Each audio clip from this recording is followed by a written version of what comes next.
Bonjour à tous et à toutes. Merci pour votre participation ce matin. Nous allons vous présenter la synthèse de l'étude qui est sur l'évolution à venir de notre filière en région. Cette étude s'inscrit d'une part dans la suite de celle mandatée par la PFA en 2021 et dans la lignée de celle que nous avions réalisée en 2009. Depuis, le monde a bien bougé. Nous tenons à remercier la région Hauts-de-France et la Banque des Territoires qui nous ont permis de financer cette étude, ainsi que l'équipe de KPMG qui l'a réalisée. Vous êtes nombreux à avoir participé et à avoir contribué. À tous, recevez nos plus chaleureux remerciements. Sans plus tarder, je vais te laisser la parole, Nicolas Novicki du cabinet KPMG, qui a été le chef de mission sur cette étude. Merci, Nicolas. Merci, Luc. Alors, Christophe, est-ce que je projette? Allez-y. C'est ça. À vous. Alors, je prends la main. C'est parfait. Vous voyez? Oui. C'est parfait. Alors, très bien. Alors, donc pendant ces quelques dizaines de minutes, je vais aborder 3 points. D'abord, je vais revenir sur le contexte de la filière et puis le contexte de cette étude. Je vais vous partager les objectifs qu'on s'était fixés avec les sponsors. Et puis ensuite, je vous partagerai la méthodologie qu'on a utilisée et je partagerai aussi certains éléments de résultats qu'on a pu partager déjà avec les sponsors de l'étude il y a quelques jours. Alors, concernant le contexte, la première chose que je souligne souvent en ce moment sur la filière, c'est que c'est très difficile de se retrouver à la lecture des signaux qu'on peut capter de ci, de là à propos de la filière automobile. On peut entendre, dans la même semaine, on peut entendre à la fois des constructeurs qui annoncent ou qui s'apprêtent à annoncer des profits absolument records.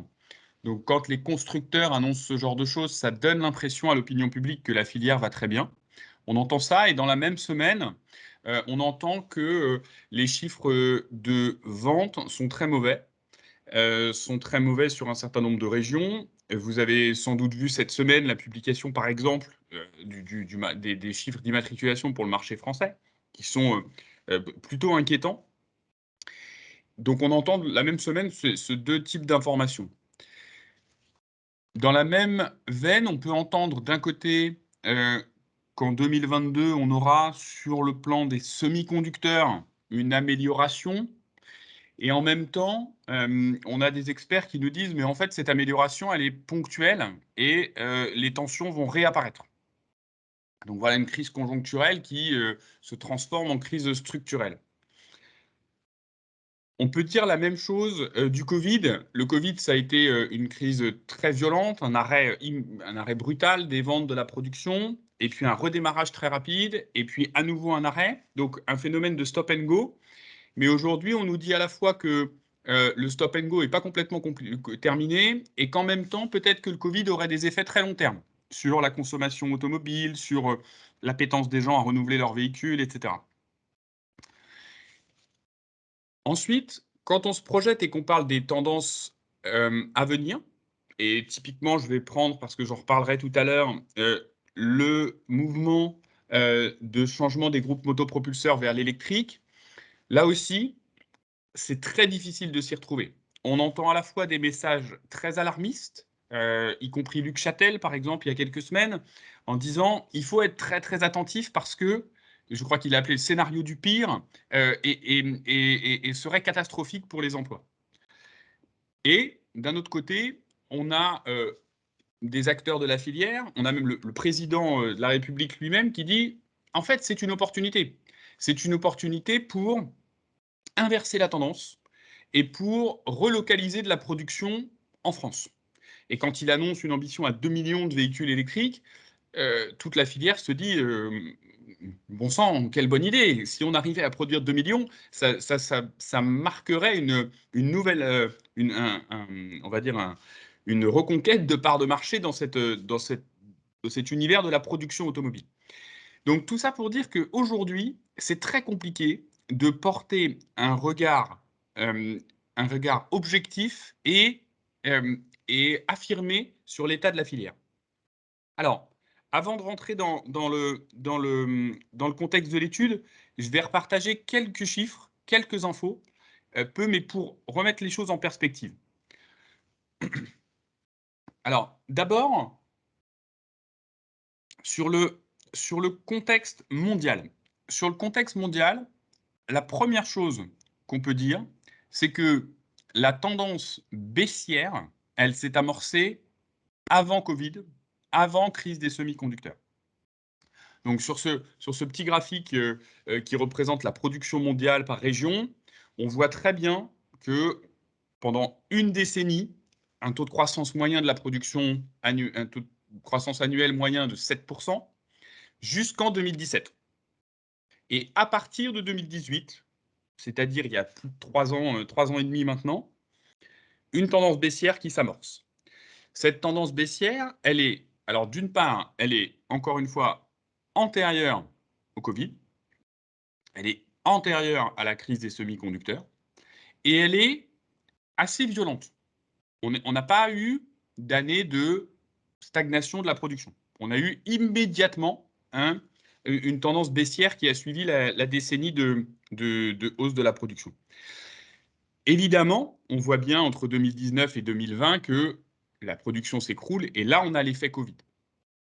Mais ce qu'il faut dire, pour prendre un petit peu de recul historique, c'est que le Covid et puis la crise des semi-conducteurs ne font qu'accélérer une tendance baissière qui datait d'avant ces crises que la filière a pu rencontrer.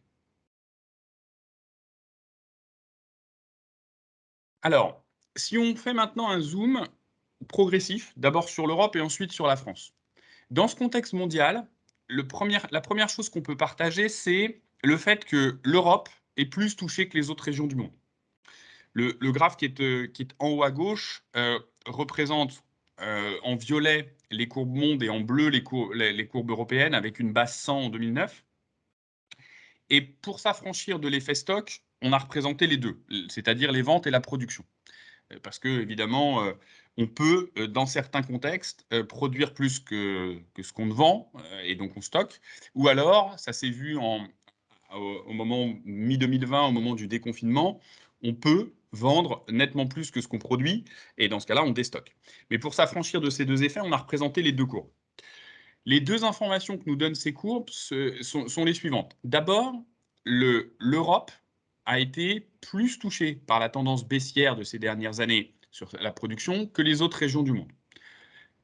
Deuxièmement, le point bas qui est aujourd'hui touché, il est assez inquiétant. C'est-à-dire qu'en fait, on est bien en deçà aujourd'hui du point bas qu'on avait eu il y a quelques années, post-crise financière de 2008-2009. Donc l'Europe plus touchée que les autres régions, et aujourd'hui on est sur un point bas qui est vraiment très bas, si je le dis comme ça. Si on regarde ce qui se passe sur la France, alors sur la France, il faut là aussi prendre un tout petit peu de recul, et cette tendance baissière en France, elle, elle a été de pair avec une tendance à la délocalisation. C'est-à-dire que un des chiffres qu'on cite souvent, qui date je crois, milieu de la décennie 2000, ça doit être 2005, le pic de production en France, c'est 3,7 millions de véhicules assemblés. Ça veut dire qu'en fait, la production automobile française, depuis, bon an, mal an, depuis ce pic, baisse structurellement d'année en année.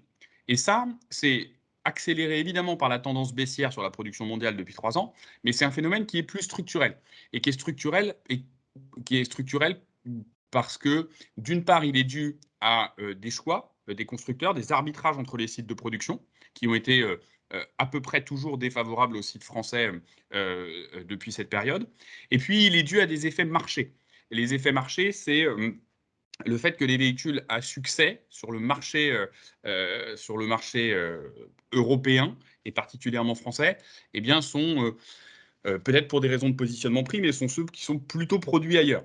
Donc, quand on a des choix stratégiques et en plus des effets marché, et en plus une tendance baissière globalement, ça donne les chiffres qui sont à droite, et donc avec une production qui baisse structurellement d'année en année, et un volume d'emploi qui baisse, alors qui baisse moins parce qu'il y a une résilience de la filière, mais qui baisse quand même de façon significative avec, depuis une dizaine d'années, plusieurs dizaines de milliers d'emplois perdus dans la filière. Alors, pour faire le lien peut-être avec l'étude et avec ce qu'on a pu collecter comme information de la part des industriels, ce sujet de la baisse de production, particulièrement en France, euh, il a été évoqué lors de notre étude avec tous les interlocuteurs et il est souvent résumé au sujet du coût du travail. Pour faire très simple, ce qu'on a comme a priori, c'est que, en effet, notamment sur des segments très compétitifs, pour pouvoir produire des voitures au coût attendu, il faut aller dans des pays avec un coût de main-d'œuvre ou une fiscalité plus légère. En fait, dans notre étude, tous les industriels avec qui on a discuté nous ont dit, bien évidemment, on a une équation économique à résoudre et clairement, aujourd'hui, euh, on a, on a des difficultés à avoir une équation économique qui tient la route pour produire des petites voitures à prix d'accès en France. Soit, ils nous ont tous dit ça. Mais ce qui est notable, c'est que le coût du travail a jamais été mentionné comme la première raison d'arbitrage des industriels en défaveur de la France. Et on y reviendra tout à l'heure, mais l'attractivité d'un territoire, c'est bien sûr que le coût du travail est un élément important, aucun doute sur ce sujet-là, mais il y a beaucoup d'autres facteurs d'attractivité qui font qu'une région, par rapport à une autre, peut, euh, peut se distinguer et attirer des investisseurs. Et on voit d'ailleurs des arbitrages aujourd'hui qui sont parfois en faveur de pays qui n'ont pas un coût main-d'œuvre mieux positionné que la France. Donc, si on doit comment dire, servir un exemple, on peut en trouver. Mais ce qui est notable, c'est que nous, on a interrogé les industriels et c'est un point qu'ils ne nous ont pas mentionné en premier. Ce n'est pas le premier obstacle. Alors, dans ce contexte, ces quelques minutes avaient juste pour but de reposer quelques chiffres et revenir sur les macro-tendances, on va dire, en termes de volume de production. Dans ce contexte, on sait, Luc a dit il y a quelques minutes, depuis 2009, le monde a bien changé et les défis qui se présentent à la filière ont bien changé aussi. Aujourd'hui, on a devant nous, pour la filière, des défis qui sont, alors certains disent inédits, certains disent colossaux, on peut utiliser tous les qualificatifs possibles. Ce qui est certain, c'est que, d'une part, il y a des défis dont on ne mesure pas aujourd'hui les conséquences, des défis qui remettent fondamentalement en cause le business model, et troisièmement, il y a une concomitance des défis. C'est-à-dire que dans cet environnement, comme je l'ai dit, qui est incertain avec des signaux paradoxaux, eh bien, la filière doit affronter en même temps des défis qui sont, oui, au minimum considérables. Donc, on reviendra sur l'impact de ces défis sur la filière, mais vous avez sans doute vu que la représentation des défis que doit affronter la filière se fait souvent autour de cet acronyme CASE, Connected, Autonomous, Shared et électrique. Donc oui, c'est une représentation qui a du sens. Demain, le véhicule sera plus connecté, c'est une certitude. Donc il y a une émergence du software, on reviendra des opportunités dans ce secteur-là. Le véhicule sera plus partagé, donc la mobilité, alors on pourra revenir aussi sur la mobilité tout à l'heure, mobilité partagée, plus partagée, quelles conséquences pour les volumes globaux, puisque c'est une question qu'on pose souvent. Si on partage une voiture, peut-être qu'on en vend, peut-être qu'au global sur le marché, on en vend moins si les gens la partagent. En même temps, si on la partage, elle est moins chère, donc la mobilité automobile devient accessible à plus de gens. Donc voilà, mais c'est une tendance de fond. Les véhicules sont de plus en plus partagés. Le véhicule de plus en plus autonome, et oui, donc aussi de plus en plus sûr, donc un certain nombre de conséquences.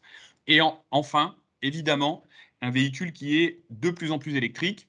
On reviendra sur les contraintes réglementaires. Et j'ai mis volontairement sur ce transparent électrique et vert, parce que demain, il ne s'agira pas seulement d'avoir une voiture électrique. Et évidemment, l'impact carbone, comme on dit, du berceau à la tombe, sera pris en charge. Donc, ce n'est pas seulement électrique, c'est électrique et vert. Donc, des grandes tendances qui viennent se dresser devant la filière et devant une filière qui est, d'une part, un peu déstabilisée parce que les impacts sont difficiles à mesurer, parce que ce sont des tendances qui remettent en cause tous les business models, qui ouvrent aussi la porte à des nouveaux entrants, et puis une filière qui est déjà dans une tendance plutôt baissière sur les dernières années. Alors, dans ce contexte, nous, on a piloté cette mission pour l'ARIA. Alors, quels étaient les objectifs? Alors, les objectifs, je ne vais pas revenir sur les quelques chiffres qu'on a mentionnés à gauche, mais les Hauts-de-France concentrent 30% de la production nationale, donc c'est la première région automobile. Et comme l'a dit Luc, le contexte, j'allais dire, invite à se poser des questions sur l'avenir de la filière et sur les choix stratégiques qui peuvent être faits. Donc, ce qu'on a eu comme ambition sur cette mission, c'était d'abord de poser un diagnostic sur la filière en région et aussi sur l'impact des grandes tendances sur l'activité des acteurs. Voilà, une mesure d'impact. C'était aussi de capter les besoins que les acteurs ont d'accompagnement pour les prochaines années face à ces nouvelles tendances qui viennent bousculer leur modèle d'affaires. Ensuite, l'objectif, c'était de réviser la feuille de route stratégique, donc de définir des axes de travail qui permettent de développer la filière et de faire en sorte que la filière affronte les mutations, les anticipe et puis les affronte avec le plus d'éléments possibles et avec le plus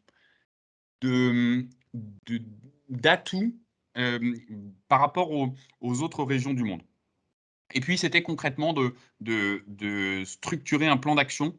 Vous verrez qu'on a retenu un choix de thématique sur ces plans d'action pour la région et pour développer l'écosystème. Alors, pendant ces quelques mois, on a déployé cette méthodologie. Donc, la méthodologie qu'on a retenue, elle s'appuyait sur 5 parties. La première partie consistait à établir un diagnostic. Donc, le diagnostic, l'objectif était d'interroger un certain nombre d'acteurs. Donc, vous verrez quelques illustrations du panel, mais des acteurs de la filière, donc des donneurs d'ordre, des constructeurs, des équipementiers de rang 1, 2, 3, mais aussi des acteurs du monde de la formation, d'avoir le panel le plus large possible d'acteurs de la filière. On avait plusieurs objectifs quand on a échangé avec eux. Le premier, c'était de poser un diagnostic sur la région. J'ai parlé un petit peu tout à l'heure d'attractivité, de voir quelles étaient leur appréciation de l'attractivité et quels étaient les leviers pour pouvoir renforcer l'attractivité. Le deuxième, c'est une mesure d'impact, travailler avec eux sur l'impact que les grandes tendances ont ou vont avoir sur leurs affaires. Et puis le troisième, c'était les besoins d'accompagnement. Quels sont les besoins d'accompagnement que eux, en tant qu'acteurs, ont dans ce contexte? Ça, c'était la première partie. La deuxième partie, ça a consisté de façon assez classique à faire un benchmark, c'est-à-dire qu'on est allé voir dans 16 régions automobiles dans le monde, d'une part, le positionnement de ces régions, les atouts de ces régions, les bonnes pratiques, et aussi les développements récents, c'est-à-dire les choix stratégiques qui ont pu être faits dans la région en termes de spécialisation, en termes de développement d'écosystèmes, et aussi d'innovation. Et puis la troisième partie, en fait, on a été interrogé par les sponsors sur la chaîne de valeur. Alors, sur la chaîne de valeur, les questions qu'on s'est posées, c'était d'une part, quels vont être l'impact de l'électrification sur la chaîne de valeur. Donc, on a modélisé la chaîne de valeur actuelle, on l'a projetée avec l'impact de l'électrique. Et puis, la question qu'on s'est posée, c'est où sont les opportunités sur cette chaîne de valeur? Aujourd'hui, on y reviendra, mais le mouvement vers l'électrique, il fait peser une menace sur les emplois, pour un certain nombre de raisons. Et en même temps, il ouvre un certain nombre d'opportunités. Mais ces opportunités, il faut les capter. Et vous verrez qu'on a adopté une méthodologie pour identifier les, euh, les maillons de la chaîne de valeur où la région pouvait se positionner. Alors, dans une quatrième partie, ce qu'on a fait, c'est qu'on a préparé une autre synthèse et on a proposé ce qu'on appelle nos chantiers structurants. Vous verrez, c'est une thématique, c'est 4 thématiques autour desquelles on a structuré le plan d'action. Et ce qu'on a fait, c'est qu'on a établi des préconclusions et on a mis quelques recommandations sur la table et on a fait des ateliers d'échange avec les acteurs. Donc l'idée là, c'était de dire, on est en train de préparer la synthèse de notre étude, on a des pistes, on a des chantiers, on a des thèmes, et on veut travailler avec les acteurs pour, d'une part, recueillir des recommandations additionnelles qu'ils pourraient avoir sur tel ou tel chantier, et puis pour aussi challenger les recommandations qu'on a pu proposer. Et en dernière étape, donc l'étape de synthèse des résultats, on a finalisé le plan d'action. Donc chacun de ces chantiers s'est décliné en un certain nombre de recommandations et de plans d'action court terme, moyen terme.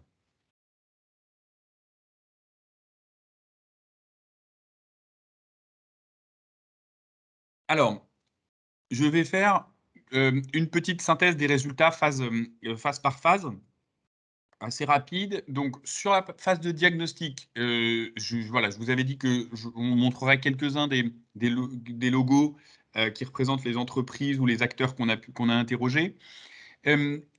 L'objectif, je vous l'ai dit, c'est d'avoir le panel le plus large. Donc un certain nombre de constructeurs, des équipementiers, des centres de R&D, des acteurs de l'enseignement, on reviendra beaucoup sur la formation et sur l'enseignement tout à l'heure, et puis des organisations institutionnelles. Pendant cette phase de diagnostic, on avait en fait 5 thèmes d'échange avec ces acteurs. Le premier, je l'ai dit, c'était de discuter des grandes tendances structurantes et de faire une mesure d'impact. Quels sont les impacts sur votre activité? Le deuxième thème d'échange, c'était l'attractivité de la région. Quelles sont les forces de la région aujourd'hui? Quels sont les axes d'amélioration? Quels sont peut-être les points d'attention à l'avenir pour renforcer l'attractivité du territoire? La troisième partie, c'était d'échanger sur les bonnes pratiques des régions qui sont concurrentes. Donc soit des régions françaises, soit des régions internationales. Un certain nombre d'acteurs qu'on a interviewés ont des sites aujourd'hui, ont des implantations internationales.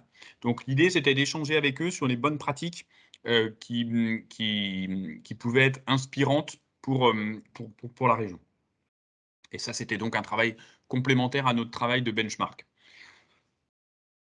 Le quatrième point qu'on évoquait, c'était les pistes de diversification. Et là, on amorçait le travail sur les opportunités sur la chaîne de valeur, parce que quand on parlait de diversification, on parlait de diversification dans la filière. Et puis le cinquième point, je l'ai dit, c'était de recueillir leurs attentes. Aujourd'hui, les acteurs, ils ont conscience que leurs besoins d'accompagnement changent. Et donc, une partie de notre interview consistait à les recueillir ces nouveaux besoins d'accompagnement. Alors, sur la mesure d'impact, là, je vais dire une évidence absolue, mais évidemment, le switch vers les groupes motopropulseurs électriques est la tendance qui a le plus d'impact sur l'activité des acteurs. Je pense que c'est une surprise pour personne, ça n'était pas pour nous, et je vous apprends absolument rien. Ce qui caractérise cette tendance, d'une part, c'est que un certain nombre d'acteurs soulignent les besoins d'investissement colossaux que leur impose ce mouvement vers l'électrification. Ça, c'est un point très important et peut-être les acteurs de grande taille ont, j'allais dire, anticipé ou peut-être ont plus de facilité d'accès au financement de ces investissements. En tout cas, pour les sous-filières, c'est un point extrêmement important. La deuxième chose, c'est que, on reviendra tout à l'heure sur la notion d'écosystème, mais sans développement d'un écosystème complet autour de cette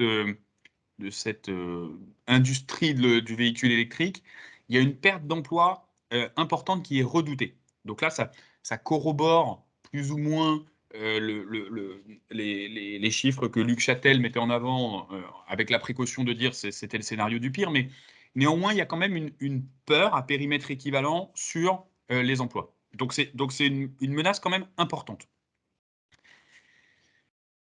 Justement, ça fait le lien avec le point d'après, c'est que la solution pour limiter la perte, voire saisir une opportunité de développement du nombre d'emplois, c'est de se positionner sur des nouveaux maillons de la chaîne de valeur. Donc quand on dit des nouveaux maillons, ça peut être des maillons complémentaires, mais ça peut aussi pas seulement être des maillons complémentaires pour des questions de volume d'activité, mais aussi pour une captation de valeur supérieure, parce qu'il y a des maillons sur lesquels il y a une part de valeur plus importante à capter.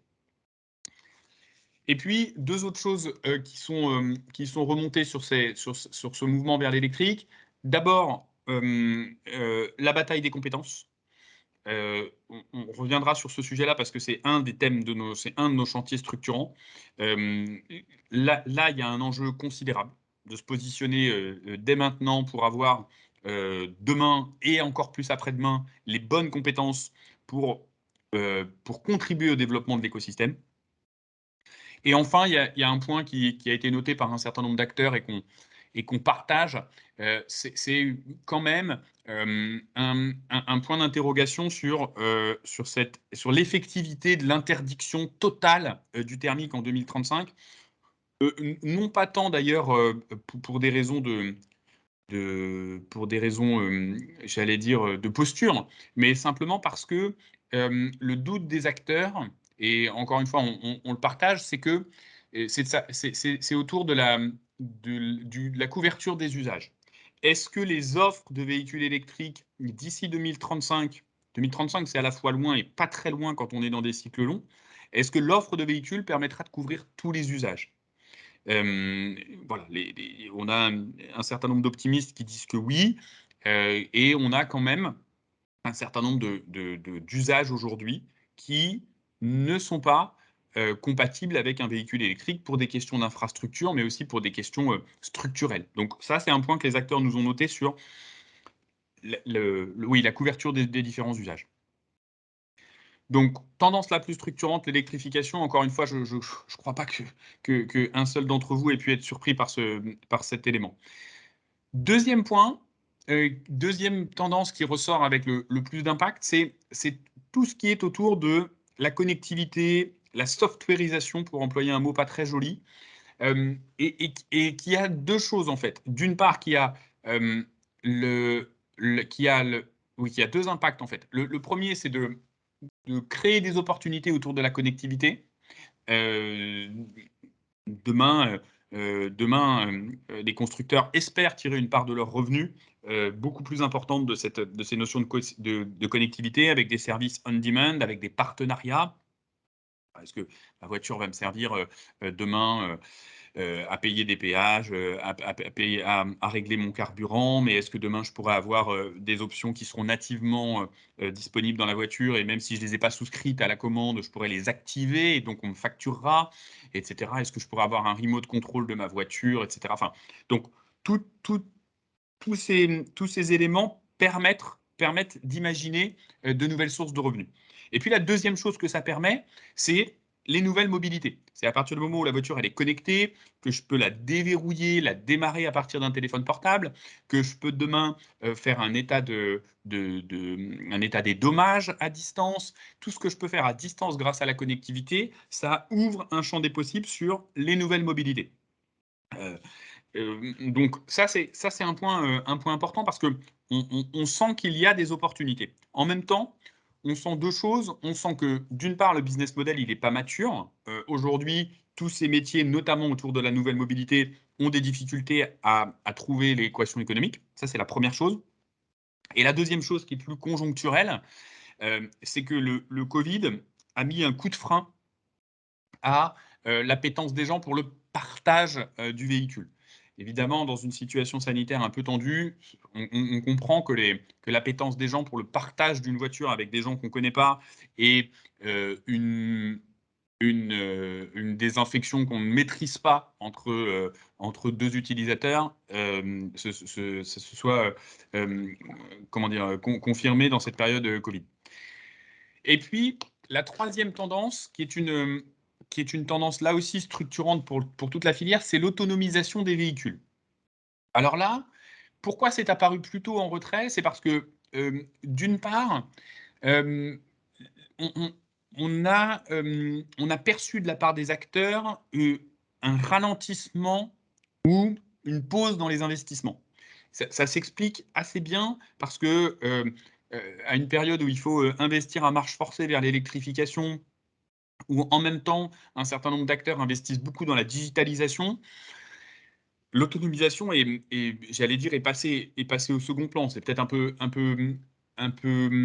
peu caricatural, mais en tout cas, ça fait plus la une des journaux avec des annonces d'investissements colossaux. On entend beaucoup les acteurs aujourd'hui dire on va investir X milliards dans l'électrification, on va investir X milliards dans la digitalisation. On entend moins d'acteurs parler de leur volume d'investissement dans l'autonomisation, ni même parler de leurs objectifs en termes de niveau d'autonomisation. Ça, c'est le premier phénomène. Le deuxième, c'est que d'un point de vue consommateur, aujourd'hui, les études montrent que les technologies disponibles aujourd'hui satisfont l'essentiel des demandes. C'est-à-dire qu'en fait, les consommateurs et les utilisateurs de voitures et les acheteurs de voitures qui étaient très intéressés par le contenu technologique, ils ont été impatients d'atteindre le niveau 2-3 de l'autonomisation. Et aujourd'hui, pour le dire simplement, même les acteurs les consommateurs qui sont les plus intéressés par la technologie, à partir du moment où ils ont une voiture qui a un lane assist qui fonctionne très bien et qui ont un régulateur actif qui fonctionne très bien, ça satisfait l'essentiel de leurs usages. Et donc, il y a non seulement des investissements de la part des industriels qui sont plutôt en pause. Et deuxièmement, il y a une appétence des clients pour les niveaux supérieurs qui est moins forte que ce qu'elle a été pour les précédents niveaux. Donc voilà pour ce sujet sur les mesures d'impact des différentes tendances.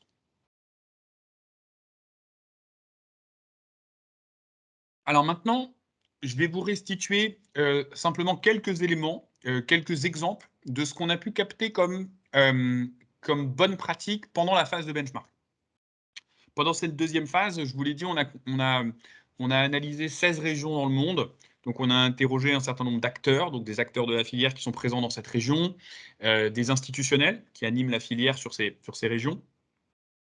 Et on a collecté un certain nombre d'informations d'abord d'informations chiffrées, mais aussi d'informations qualitatives sur leur perspective, je l'ai dit, sur les choix technologiques qu'ils font. Et à côté de ça, on a collecté un certain nombre de bonnes pratiques qui nous ont semblé intéressantes ou qui nous ont interpellés pour différentes raisons. Alors, pour ne pas rentrer dans le détail, on en a illustré 3. La première que je mentionne, elle vient d'Allemagne. En fait, en Allemagne, ils ont mis en place dans une région un guide d'experts avec tous les projets. C'est assez bien modélisé sur la chaîne de valeur et à chaque fois avec un contact. Et ça, c'est quelque chose qui est partagé avec tous les acteurs de la filière. Alors, ce genre de support, ce n'est pas révolutionnaire, ça existe sous une forme ou sous une autre. Ce qui est intéressant là, c'est que d'abord, c'est assez bien fait. Deuxièmement, ça croise un besoin qu'on a collecté des acteurs pendant la phase de diagnostic, qui était de dire, mais en fait, tout ce qui peut m'aider à connaître la richesse de la filière en région est utile pour moi. Parce qu'on a rencontré un certain nombre d'acteurs de la région Hauts-de-France, mais je suis prêt à parier qu'on aurait pu faire la même chose dans d'autres régions, on aurait eu le même résultat, un certain nombre d'acteurs qui nous ont dit, mais en fait, moi, j'ai découvert il y a 2 mois qu'à 200 km de chez moi, à 150 km, il y a une entreprise qui fait ça. Et moi, il y a 1 an, j'ai cherché une entreprise et finalement, je suis allé sourcer ailleurs parce que je n'étais pas au courant. Donc, ce sujet du partage d'informations sur les acteurs présents en filière, quels sont leurs actifs aujourd'hui, quels sont leurs projets, c'est très important, leurs projets, il peut sembler trivial, il n'est pas du tout à négliger. Et en Allemagne, ils ont vraiment un outil qui est bien fichu.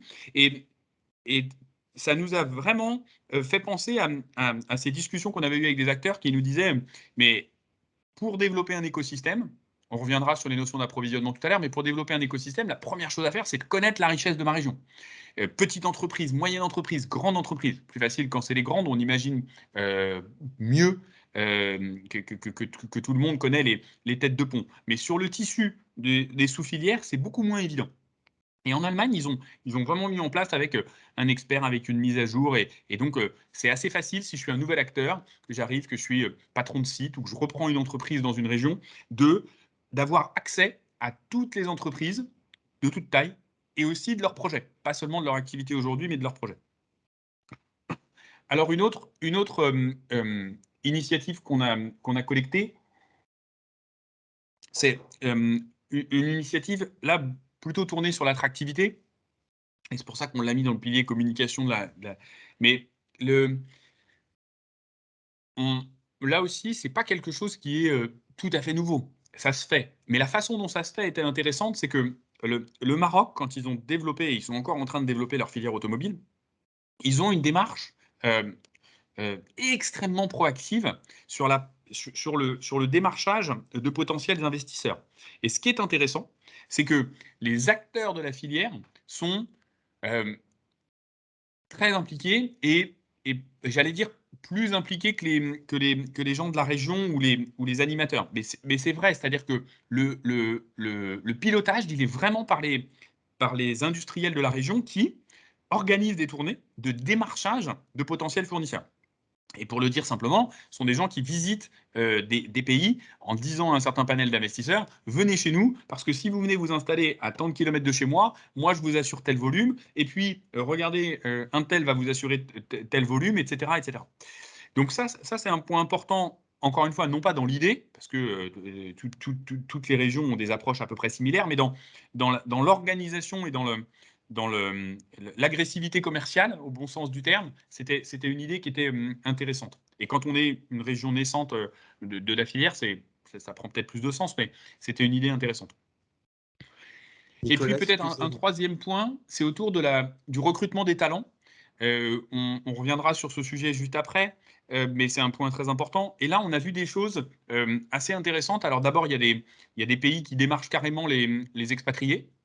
Voilà, je suis un pays et en fait, pour aller chercher des ressources, je démarche sur Internet, je repère mes expatriés donc de ma nationalité qui sont en train de travailler à l'étranger sur ces sujets-là et puis je les encourage à revenir. Et puis, on a vu aussi des régions qui facilitaient la mobilité des compétences. C'est-à-dire, en fait, pas seulement de favoriser le cadre de vie. Venez dans notre région, vous aurez un cadre de vie, ceci, cela, le coût de l'immobilier, etc. Pas seulement ça, mais même les démarches administratives. Donc, en fait, pour pouvoir faire bouger les gens d'une région à l'autre, quand on a un déficit de compétences à un endroit, d'être extrêmement proactif dans la simplification des démarches, dans l'accompagnement au déménagement d'une famille, etc. etc. Et ça, on verra que l'enjeu des compétences est tellement fort que je pense que toutes les initiatives qui concourent à faire du tissu de compétences un atout pour le futur sont bonnes à retenir. Nicolas, excusez-moi, une question dans le chat. Au Maroc, est-ce que la chaîne de valeur est encore en train de se construire? Oui, Question de Sophie Reynaud. oui, oui, oui, oui, oui, oui, oui. Oui, je crois pas que je crois pas que je vexerai les Marocains pour dire que la filière, elle est encore en construction. J'ai une deuxième question. Alors, soit on y répond tout de suite ou après, c'est à vous de me dire. Est-ce que les entreprises communiquent sur tous leurs projets ou seulement sur lesquels elles bénéficient d'un cofinancement public? Non, elles communiquent sur tous leurs projets, sauf les projets, j'allais dire, c'est elles qui mettent le filtre de confidentialité. Voilà. Mais ça n'a pas de lien avec le cofinancement public, c'est simplement une façon de dire que si dans mon entreprise j'ai un projet et que le fait de trouver un client localement, ça pourrait accélérer mon projet, elles n'ont pas de réserve pour le partager. Merci Nicolas. C'est tout pour moi pour le moment. Bien, très bien. On va parler de la chaîne de valeur. Alors la chaîne de valeur. Sur la chaîne de valeur, je l'ai dit, ce que nous ont demandé les sponsors, c'était de repérer des opportunités et de projeter la chaîne de valeur avec le mouvement vers l'électrification. Donc là, on vous a donné quelques illustrations du travail qu'on a conduit. Donc vous voyez, on a modélisé la chaîne de valeur avec un code couleur qui représentait simplement le, la présence des maillons sur la chaîne de valeur thermique, électrique ou les deux, puisqu'il y a un certain nombre d'activités qui, avec l'arrivée avec l'électrique, disparaissent. Il y a un certain nombre d'activités qui émergent et il y a aussi des activités qui sont absolument neutres. Il y a un certain nombre d'éléments dans une voiture qu'on retrouve, quel que soit le groupe motopropulseur. Donc la première chose qu'on a faite, c'est qu'on a modélisé la chaîne de valeur et on l'a projetée avec l'arrivée de l'électrique. Donc c'est la représentation qui est à gauche. Ensuite, on a défini une méthodologie pour identifier une opportunité. Alors, une opportunité, pour faire simple, c'était un croisement de 3 facteurs qui étaient la dynamique du maillon, de la chaîne de valeur. Deuxièmement, la présence d'acteurs sur la région. Et troisièmement, la viabilité de l'activité en région, en France. Donc, pour faire simple, un maillon qui est extrêmement intéressant, c'est un maillon où on a une tendance marché qui est très positive dans les prochaines années. Deuxièmement, on a un nombre d'acteurs de la région qui est moyen ou faible. Et troisièmement, on a une viabilité de cette activité en France. Et à l'inverse, un maillon qui n'est pas porteur, c'est un maillon soit qui a une tendance à l'avenir qui est très baissière, ou avec une viabilité économique en France très, très compliquée, et ou déjà un nombre d'acteurs très présents sur la région. Et donc, on a identifié et on a classé les maillons de la chaîne de valeur selon les 3 codes, les opportunités moyennes, les opportunités fortes et les opportunités faibles. Et sur chacun des maillons donc, qui apparaissent en vert sur le graphe, on a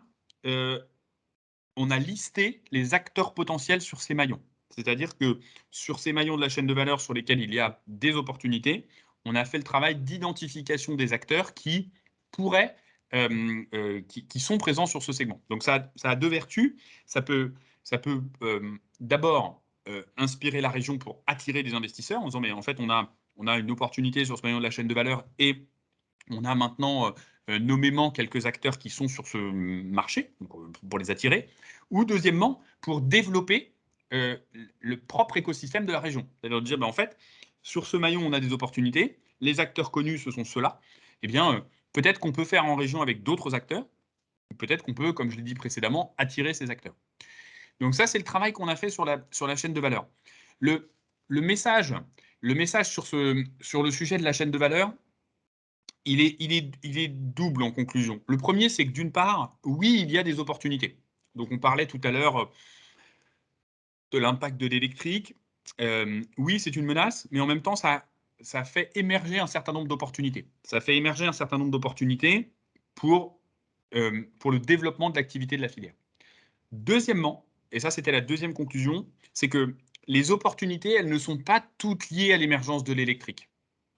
Il y a un certain nombre d'opportunités qui se trouvent sur des maillons qui n'ont pas de lien avec l'électrique. J'ai parlé du software tout à l'heure, tout ce qui tourne autour de l'électronique, ça n'a pas de lien avec l'électrique. Quand bien même on n'aurait pas de contrainte à 2035 à interdire les thermiques, et on aurait un mix énergétique qui serait plus équilibré entre le thermique et l'électrique, eh bien, on aurait quand même des opportunités très fortes autour de ces sujets de logiciels, de connectivité, d'électronique embarquée. C'est un premier exemple. Un deuxième exemple vient en fait de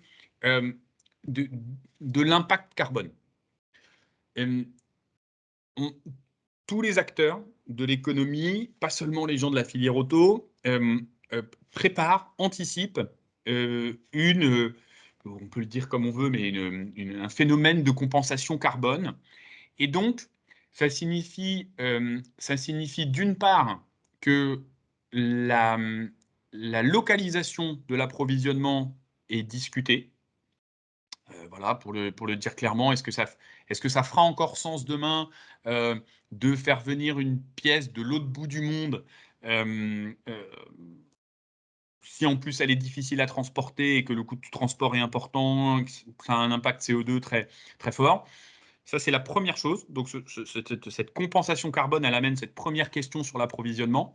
Et puis, elle amène une autre question qui est sur l'énergie utilisée pour produire. Au-delà du fait de le faire produire loin, avec quel type d'énergie et quel impact carbone la pièce est produite. Et donc, pour ces deux raisons-là, il y a des opportunités sur la chaîne de valeur sur des maillons extrêmement traditionnels. Vous avez en tête que de l'acier, de l'aluminium transformé dans une région qui a de l'énergie totalement décarbonée, ça a un impact, je crois, 6 fois inférieur à celui qui vient d'une région plus carbonée. Eh bien, ça aujourd'hui, ce sont des éléments de discussion. Demain, il est à peu près certain qu'il y aura une contrainte. Et s'il y a une contrainte, ça va accélérer un certain nombre de phénomènes. Et ça veut donc dire que sur la chaîne de valeur, il y a des opportunités qui se présentent autour de maillons assez traditionnels. Parce que quand on a la possibilité de produire à partir d'énergies décarbonées et en plus de produire près du lieu de consommation du produit, on aura un avantage carbone, pour le dire comme ça, d'un point de vue concurrentiel, qui sera extrêmement fort. Donc ça ouvre un certain nombre d'opportunités. Ça, ce sont les deux messages sur la chaîne de valeur. Il y a des opportunités. Deuxièmement, elles ne sont pas toutes liées à la chaîne de traction électrique parce que l'impact carbone end-to-end va devenir plus qu'un sujet de discussion. Ça ouvre des opportunités sur des maillons très traditionnels. Alors, en synthèse, c'est peut-être un des derniers points que je voulais partager avec vous comme illustration des résultats. En synthèse, pour la région, on a proposé une feuille de route et un plan d'action liés autour de 4 grands chantiers. Alors, ces 4 grands chantiers, je vous l'ai dit, on les a proposés, on les a discutés avec des acteurs. Ils sont simplement une représentation thématique d'un certain nombre d'actions. Ces 4 grands chantiers, quels sont-ils? Le premier qu'on a mis sur la table, si j'ose dire, c'est le sujet de l'écosystème et de la collaboration. Là, l'idée sous-jacente, c'est de faire en sorte que la transition vers l'électrique, elle soit effectivement bénéfique pour la filière en région et qu'elle soit bénéfique notamment sur l'emploi. Et pour ça, il faut favoriser le développement d'un écosystème. Donc, quand on dit écosystème, c'est un écosystème autour de la chaîne de traction électrique, mais autour au sens très très large. Donc, la région est en pôle position sur les gigafactories. Il y a encore eu une annonce il y a quelques jours. Donc, c'est remarquable. C'est une nouvelle exceptionnelle.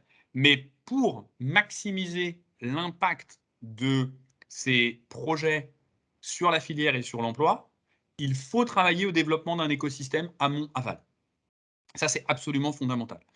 Et la deuxième chose, une fois qu'on a dit ça, les modes de collaboration sont extrêmement importants. La filière automobile est pas, je crois que Bruno Le Maire l'avait dit, elle n'est pas réputée pour sa solidarité. C'est une jolie façon de le dire. Mais aujourd'hui, avec l'émergence de l'électrique, on a un momentum pour repenser les modes de collaboration. Et quand on dit mode de collaboration, on dit deux choses. On dit d'une part la collaboration verticale entre le donneur d'ordre et le fournisseur. Donc, à la fois pour des raisons de sécurisation de la chaîne d'approvisionnement, mais aussi pour des sujets d'impact carbone. Aujourd'hui, il y a un certain nombre de discussions autour de la relocalisation de l'approvisionnement. Donc, ça, c'est un vrai sujet central. Pour favoriser le développement d'un écosystème, il ne suffit pas que tous les maillons intéressants de la chaîne soient représentés. Il faut aussi qu'ils travaillent l'un avec l'autre et que l'un donne des commandes à l'autre. Ça fait du sens d'un point de vue de développement régional. Ça fait du sens du point de vue impact carbone. Donc, si des acteurs compétitifs, et je le dis bien, si des acteurs compétitifs sont présents en région et arrivent à émerger, il y a un mode de collaboration verticale à encourager. Mais la collaboration, c'est aussi la collaboration horizontale.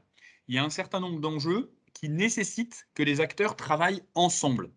Et c'est une habitude que les acteurs de la filière ont moins en France que dans d'autres pays. Voilà. Et donc, il y a un travail à faire pour encourager les gens à travailler ensemble. Ça se fait remarquablement mieux en Allemagne, pour prendre un exemple assez proche de chez nous. Ça, c'est le premier chantier. Donc, autour de ce chantier, autour de ces questions, on a structuré un certain nombre d'actions. Donc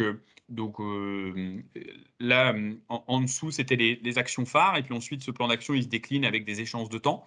Mais ça, c'était le premier chantier fondamental. Le deuxième chantier, absolument clé, c'est celui autour des compétences. Donc là, autour des compétences, il y a deux questions. Le premier, c'est la question de l'anticipation. Un certain nombre d'initiatives aujourd'hui par la filière, par les institutionnels sont sur la table pour discuter, pour préparer ces besoins de compétences de demain. C'est absolument fondamental. Et la deuxième chose, c'est, au-delà de l'anticipation, c'est faire en sorte que le capital humain, ce soit un actif. Et donc là, l'objectif pour une région, ce serait de dire, je voudrais que dans ma région, dans 5 ans, on trouve plus facilement qu'ailleurs les bonnes ressources. Et donc, les acteurs se disent, une des raisons pour lesquelles je trouve cette région particulièrement attractive, c'est l'accès aux compétences. Alors, c'est très complexe, cette notion de capital humain. On sait très bien que l'attractivité de l'industrie et l'attractivité de l'industrie automobile en particulier est plutôt faible. C'est un travail de fond, ce travail sur l'attractivité.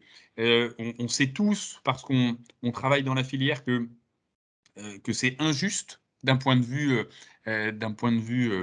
strictement plan de développement, perspective de carrière pour les jeunes, mais c'est la situation. Aujourd'hui, les compétences les plus pointues, les compétences les plus jeunes ne pensent pas spontanément à l'industrie et probablement encore un peu moins à l'industrie automobile.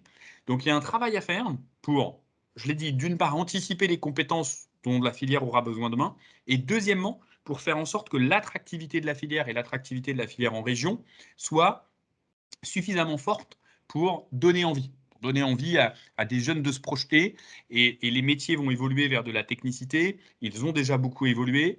Et je pense que la plupart des gens qui ne pensent pas à l'industrie automobile dans leur plan de carrière n'ont aucune idée des questions qui se posent à ce secteur, des projets passionnants qu'il y a à y développer, et ils n'ont même pas une idée d'à quoi ressemble un site industriel en 2022. Mais ça, c'est un sujet absolument clé, l'anticipation et l'attractivité des compétences. Le troisième chantier structurant, il est autour de l'innovation. Alors l'innovation, pourquoi l'innovation ? Le premier, c'est que le premier sujet, c'est que sur l'émergence de l'électrique, il y a quand même de façon évidente un retard dans la structuration de la filière par rapport à d'autres pays. C'est une évidence, il y a un retard à combler, donc il y a des moyens qui sont mis aujourd'hui, il y a des annonces qui sont positives, mais dans ce contexte, quand on a si j'ose dire, un retard au démarrage, stratégiquement, il y a 2 axes de travail. D'une part, comment on peut combler ce retard, et je crois que la filière y travaille beaucoup. Et deuxièmement, le deuxième axe, c'est aussi comment on se positionne dès aujourd'hui sur les technologies de demain. Et ça, c'est fondamental parce que se dire qu'on est parti en retard une fois, c'est aussi se dire que la prochaine fois, il faut qu'on parte avec un peu d'avance. Et là, il y a un vrai travail sur le développement des technologies de rupture autour des batteries nouvelle génération, autour des technologies de recyclage, etc. Donc il y a tout ce sujet-là sur se positionner dès demain sur les technologies d'après-demain, pour le dire avec une formule. Et puis dans l'innovation, il n'y a pas que l'innovation produit, il y a aussi l'innovation process. Et là, ça rejoint un peu le sujet sur l'écosystème, c'est que pour accompagner la filière, à avoir demain des acteurs compétitifs sur les maillons de la chaîne de valeur qui sont porteurs, eh bien, il faut aussi les accompagner sur des technologies de process. Pourquoi? Parce que d'une part, ça va dynamiser leur activité, mais deuxièmement, ça va préserver ou renforcer leur compétitivité. Clairement, sur l'écosystème, je l'ai dit, pour imaginer une collaboration horizontale et une régionalisation de l'approvisionnement, il faut avoir un tissu d'acteurs qui sont capables de faire et qui sont capables de faire avec les bons niveaux de coût-qualité. Et donc ça passe aussi par de l'innovation de process. Donc l'innovation est un enjeu et l'accompagnement des acteurs sur ces sujets-là est vraiment un besoin criant. Et puis le quatrième thème, pardon, le dernier, c'est les sujets autour de l'attractivité et de la communication. Alors l'attractivité, je l'ai dit tout à l'heure, l'attractivité d'une région, c'est un sujet complexe. Ça ne se résume pas au coût du travail et à la fiscalité. C'est aussi lié aux facilités administratives. Et là, pour le coup, c'est plutôt un atout de la région très clair. Mais c'est aussi lié à tout un tas de facteurs. Et donc ça, ce travail sur l'attractivité, c'est un travail continu. C'est un travail continu de cultiver ses atouts et de renforcer d'autres atouts pour continuer à attirer des investisseurs et à apparaître comme une région particulièrement attractive. Et il y a un autre volet, c'est aussi la communication. Alors la communication, c'est un sujet qui est compliqué parce que c'est pas évident de communiquer sur le fait qu'on est une région attractive et prête à accueillir des acteurs industriels. En tout cas, c'était pas dans l'air du temps ces dernières années pour une région d'être industrie friendly. Mais c'est le cas des Hauts-de-France. Et donc pour les Hauts-de-France, il y a à la fois un historique très fort avec l'industrie, il y a des ambitions fortes, il y a un président qui est de région qui est un supporter de l'industrie, donc c'est un vrai actif. Et ce vrai actif, demain, avec cette transition vers l'électrique, il rejoint une ouverture pour communiquer de façon positive. C'est-à-dire que, pour le dire autrement, c'était pas évident pour une région de se positionner de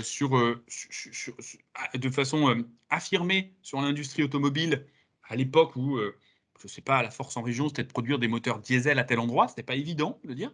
Demain, en étant le cœur de l'industrie du véhicule électrique, c'est plus facile. Donc, quand on a à la fois les atouts historiques autour de l'industrie, qu'on a à la fois un président de région supporter, et qu'en plus, l'industrie est en train de basculer vers plus d'éco-responsabilité, etc., il y a une vraie possibilité de communiquer de façon plus affirmée. Voilà. Et ça, c'est un vrai enjeu parce que dans d'autres régions du monde, ça se fait de façon beaucoup plus agressive commercialement. Cette communication sur l'attractivité et sur l'envie de contribuer au développement d'un écosystème. Donc voilà ces 4 chantiers. Encore une fois, c'est une représentation qu'on a choisie par commodité.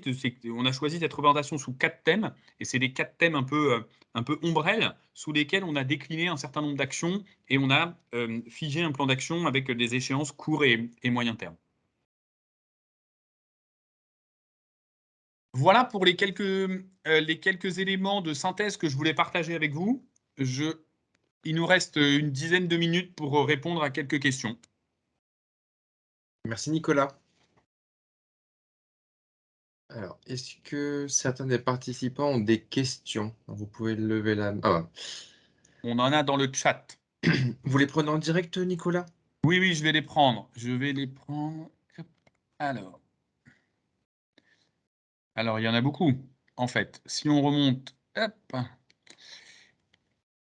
on les a. premières, on a déjà répondu, celle de Madame Reynaud à 9h22. Oui. Là, il y a c'était une question de Monsieur Petit, de la Voix du Nord, Alors. la dernière. Quels Oui, on a une exemples question de concrets? Madame Reynaud. On a répondu sur la. Alors. Pour vivre heureux, vivons cachés. Alors. Non, je vois des. Hop. Ah, prévoyez. C'est ça, la première, c'est Madame Ringot-Magnon. Je vois. Prévoyez-vous Oui. une étude similaire sur l'impact de l'H2 sur la filière? Alors, ça c'est un sujet important. Aujourd'hui, ce qu'on pense sur l'hydrogène, on a fait une étude KPMG il y a quelques mois, et on va l'actualiser dans quelques semaines, qui s'appelle Fuel of the Future, sur le mix énergétique par catégorie de véhicules, véhicules particuliers, véhicules utilitaires et trucks, et camions. Ce qui apparaît aujourd'hui, c'est que vraisemblablement, l'opportunité hydrogène, elle se situe plutôt sur les camions et sur les véhicules utilitaires que sur les véhicules particuliers à moyen terme. Deuxième remarque sur l'hydrogène, une voiture hydrogène, c'est une voiture électrique. Donc, il y a un certain nombre d'analyses qui concernent le véhicule électrique à batterie qui sont tout à fait valables dans le cadre du véhicule hydrogène.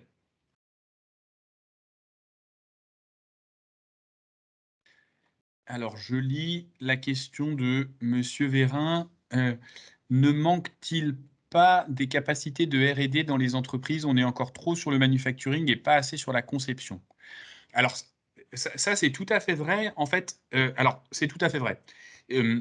C'est vrai en termes d'image. La région a une image très manufacturing. Et en fait, il y a des ressources R&D en région. Et alors, sont-elles suffisamment connues? Est-ce que la communication est assez forte dessus? En tout cas, il y a un certain nombre de labos, de centres R&D en région. La difficulté aujourd'hui, c'est que pour les grands acteurs qui ont déjà des centres R&D, en fait, la délocalisation de la R&D fait en général peu de sens. Avec les modalités de travail à distance, ça ne pose pas de difficulté à un acteur de garder son centre de R&D en région parisienne, voire à Bruxelles, etc. Mais oui, le travail sur les capacités R&D, c'est un travail de fond. La conviction qu'on a après avoir regardé la situation de la région, c'est qu'il y a plus de ressources que ce qu'on croit. Et il y a plus il y a plus un travail de communication sur ce sujet-là pour convaincre des acteurs de renforcer leurs équipes R&D en région parce qu'on a des acteurs universitaires avec lesquels, des labos avec lesquels on peut collaborer, qu'un travail de fond. Voilà ce que je dirais. Alors, quelques exemples concrets pouvez-vous citer de développement de l'écosystème électrique en région? Alors, au-delà des gigafactories. Alors, les gigafactories, je l'ai dit, formidable succès pour la région, 3 annonces. Pour être concret sur ce qui est possible de faire, il y a, sur la batterie, il y a plusieurs choses. Il y a tout ce qui est autour des composants, mais tout ce qui est autour aussi du casing de la batterie, donc le réceptacle de la batterie. Il y a aussi le couvercle. Il y a un certain nombre d'éléments à produire en amont de la batterie. Et puis, il y a aussi une autre chose autour de la batterie, c'est le recyclage. Donc le recyclage, c'est à la fois pas pour tout de suite, parce que le volume de véhicules électriques dont les batteries seront recyclées, il va arriver à un niveau important dans quelques années. En même temps, c'est pas si loin. Et deuxièmement, le recyclage, c'est développer une filière recyclage. C'est pas spécifique à la batterie. Le recyclage, aujourd'hui, c'est un enjeu pour la mobilité et pour les véhicules qui dépasse la batterie, le recyclage au sens large. Et là, il y a tout un sujet autour du recyclage. Alors, le recyclage, il a deux vertus. Il a une vertu écologique, mais il a aussi une vertu économique très importante. Le coût des matières premières qui sont constitutives des batteries est tellement important et les tensions d'approvisionnement sont importantes que toutes les technologies de recyclage qui permettent d'augmenter ne serait-ce que d'1% le pourcentage de recyclabilité permet de remettre des matières premières dans le circuit, si j'ose dire. Et vous savez que pour la constitution de batteries, dans les batteries électriques, il n'y a pas de terres rares. Terres rares, elles se trouvent dans les moteurs électriques. Mais dans les batteries, il y a des ressources qui sont tendues, voilà, qui ne sont pas des terres rares, mais qui sont rares. Donc là, par exemple, en termes d'écosystème autour des gigafactories, tout ce qui est autour du recyclage, ce sera quelque chose de très important. Justement, il y avait une question de Madame Gérard sur ce sujet de recyclage des batteries. Les annonces de décarbonation d'ArcelorMittal sont-elles de nature à donner un gros coup à notre filière auto, un gros atout à notre filière auto-régionale? Alors, évidemment, ArcelorMittal en région, c'est un des plus gros émetteurs de CO2 de France. Donc, tout plan de réduction, de décarbonation de la production est remarquable parce que d'une part, aujourd'hui, quand bien même c'est un gros émetteur de CO2, c'est infiniment moins que dans d'autres pays. Deuxièmement, c'est avec de l'énergie décarbonée que l'activité se fait. Donc évidemment, c'est un gros atout d'avoir en région des infrastructures de ce type-là avec accès à une énergie décarbonée. C'est ce que je disais sur les possibilités, y compris sur des maillons non liés à l'électrique. Alors, dans quelle mesure l'articulation avec l'écosystème et l'approvisionnement sur des maillons moins stratégiques vous paraît nécessaire? Alors, l'articulation entre l'écosystème et l'approvisionnement local, je l'ai dit, il est fondamental. Il est fondamental pour préserver les emplois à terme. Et oui, ça ne concerne pas seulement les maillons stratégiques, les maillons moins stratégiques, bien sûr. Le sourcing local, il ne concerne pas seulement les maillons stratégiques et pas seulement des maillons liés à l'électrique. Bien évidemment que si il y a des acteurs du textile qui sont positionnés compétitifs dans la région et que des acteurs des assembleurs de véhicules peuvent relocaliser le sourcing pour des enjeux carbonation, c'est très bénéfique pour l'écosystème. Alors, on a une question de Jean-Maxime Boulanger sur le slide 13. Pourquoi colonne composant mettre la transmission en véhicule thermique alors que par exemple développe une... Alors ça, c'est tout à fait vrai, c'est un très bon point. La transmission en véhicule thermique, oui, c'est vrai, c'est une approximation parce en plus on a échangé avec le directeur de Valeo Amiens. Donc je suis doublement confus. C'est vrai, on aurait pu mettre cet astérix. Hop. Oui, l'huile, exact. Oui, c'est vrai.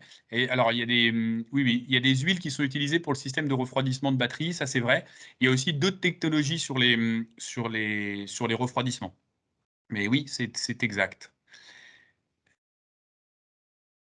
Comment allez-vous accompagner ces trois acteurs, ACC, Envision Vercors, sur les notions de montée en compétences et sur ce nouveau métier? Alors, je l'ai dit, ça, nous, c'était, d'une part, c'était pas le cœur de notre étude, mais surtout, il y a un certain nombre d'initiatives sur ces sujets de compétences de demain. Il y a un certain nombre d'initiatives des organisations de la filière. Donc, cet enjeu-là, il a été pris en compte, j'allais dire, d'anticipation des compétences. Et le sujet autour des compétences, il est plutôt autour du comment et de l'attractivité de la filière. Tac, tac, tac. Donc, il y avait encore effectivement sur le projet d'ArcelorMittal, en effet, très, très, très, très clair. Oui, l'acier d'ArcelorMittal, je crois, je ne voudrais pas dire une bêtise, mais s'il y a des spécialistes, ils me corrigeront, mais je crois que d'ores et déjà, à la tonne, il est 6 fois moins émetteur de CO2 que la même production en Chine. Donc déjà, négligeant les aspects transport. Hein. Donc vous voyez les enjeux carbone, vous voyez à quel point les enjeux carbone vont ramener le sujet non pas seulement au cœur des discussions écologiques, mais au cœur des discussions économiques, quand demain il y aura un phénomène de compensation.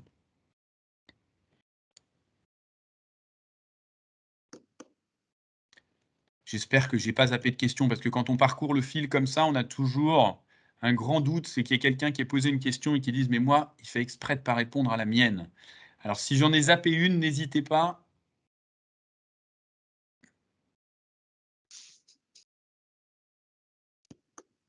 Existe-t-il des opportunités industrielles en région pour la fabrication et l'installation des bornes de recharge?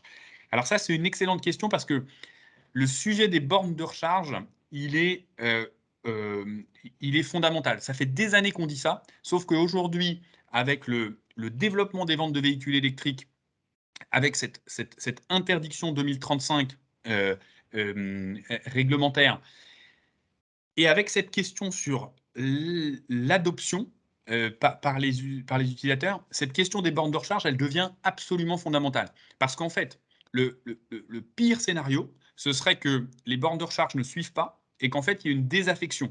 Donc la désaffection, ça voudrait dire deux choses. Ça voudrait dire que d'une part, il y a des consommateurs qui sont passés à l'électrique et qui sont déçus, parce que pas assez de bornes et 3 heures d'attente pour recharger un endroit, et ça les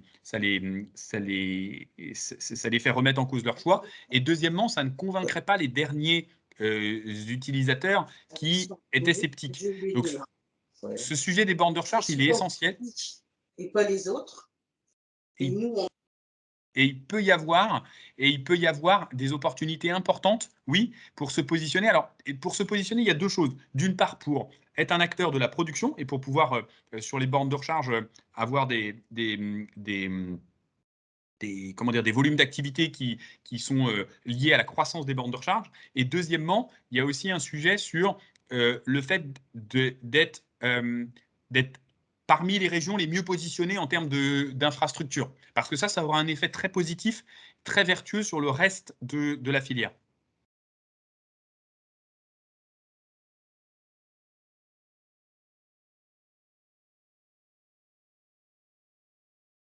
Je ne vois pas d'autres questions. Alors, j'ai vu un certain nombre de points dans le fil sur le floutage. Alors, vous comprendrez qu'en effet, comme c'était un webinaire qui était ouvert qui se voulait très ouvert, on a flouté un certain nombre de choses pour respecter la confidentialité de la mission. Mais moi, je suis très ouvert. Je bouclerai avec les sponsors si l'un d'entre vous demande un détail sur tel ou tel point. Là, c'était vraiment...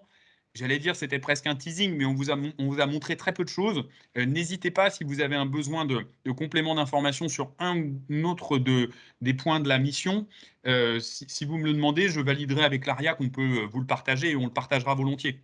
C'était un exercice très compliqué pour nous parce qu'on avait plein de choses à présenter et on s'est volontairement discipliné pour tenir le temps et pour pas vous montrer des choses confidentielles. Mais on bouclera avec l'ARIA, on partagera avec ceux qui sont intéressés par tel ou tel point. Merci Nicolas, je vois qu'il n'y a plus de questions. Merci, je confirme ce que tu viens de dire en finale, il n'y a pas de problème. Il ne faut pas hésiter à nous poser des questions, on est là pour y répondre. Merci à tous pour vos questions intéressantes.